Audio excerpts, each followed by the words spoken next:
وإبادة مدينة كاملة من على وش الأرض بدون أي رحمة.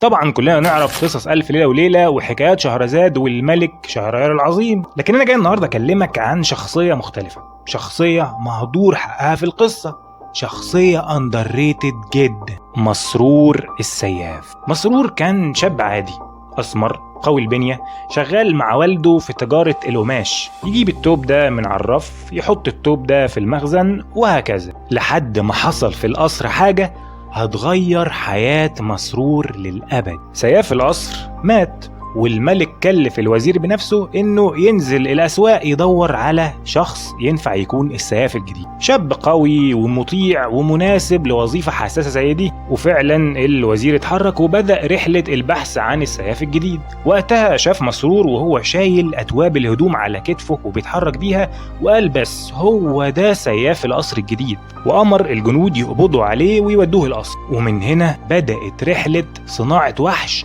القتل بالنسبة له روتين ممل، وقطع الرقاب هوايته. لكن ايه اللي ممكن يوصل انسان للدرجة دي من القسوة؟ مسرور كان شاب عادي زيه زي اي حد، ما اتولدش سياف، ولا اي حد من الجلادين على مر العصور اتولد جلاد، لكنهم مروا برحلة معقدة ومدروسة. خلينا نخوضها دلوقتي مع بعض ونسميها رحلة صناعة الوحش. فخلينا احاول اصنع منك دلوقتي وحش. مبدئيا انا عاوزك تفهم ان الاشخاص اللي مطلوب منك تعذبهم او تأذيهم هم مش بشر زي او زيك، دول اعداء، خونة، أشبه بالحيوانات، كائنات لازم تباد عشان نعيش أنا وإنت في أمان. إنت مش لو في ناموسة بتزن حواليك ومضايقاك بتقتلها؟ طيب يا أخي أهم دول كمان حشرات مجتمعية عاوزين ينظف البلد منه. وده بالظبط الخطاب اللي كان بيوجهه هتلر لجنوده عن اليهود، إنهم أشبه بالفئران مش بشر، ليهم ذكريات ومشاعر. وهو نفسه اللي بيتم ضخه في نفوس جنود الاحتلال، إن الأشخاص دول أقل قيمة من البشر،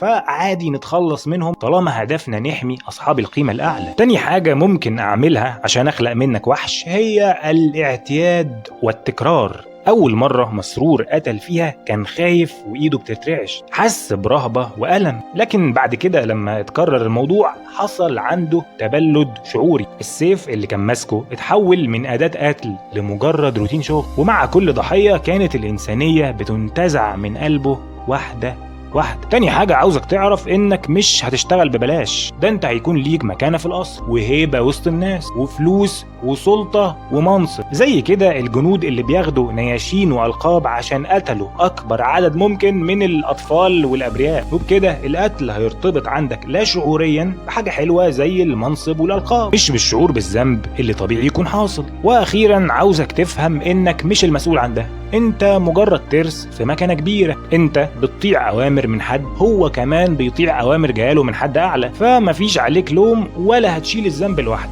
وبكده احب ابارك لك، انت بقيت مسرور وتقدر تشتغل سياف في قصر الملك شهريار زي ما تحب. طبعا الموضوع مش بالسهولة دي، هو بياخد وقت وتحضير ذهني للشخص المنوط بتحويله، حاجات زي أناشيد بيرددها أثناء تأدية الخدمة العسكرية مثلا، أو أفلام يتفرج عليها. عندك مثلا أمريكا لما دخلت الحرب العالمية الثانية، بدل ما تتعاقد مع صفقات سلاح وجنود راحت اتعاقدت مع والت ديزني بتاع أفلام الكرتون عشان ينتج لها أفلام تصور فيها أعدائها كأشرار وخنازير وكائنات قميئة. كل ده عشان يزرعوا في الجنود إن الناس اللي انتوا بتحاربوهم دول أقل منكم، مش بشر زيكم ومش لازم تشيلوا ذنبهم. الطيار الامريكي بول تيبتس، وده لو ما تعرفوش فهو اللي ألقى أول قنبلة ذرية على مدينة هيروشيما اليابانية في 6 أغسطس 1945. الطيار ده هو ومجموعة تانية من الطيارين اتعرضوا على أطباء وأخصائيين نفسيين، مش لغرض التأكد من صحتهم النفسية مثلا، لكن عشان يختاروا من بينهم أكتر شخص مش هيشكك في الأوامر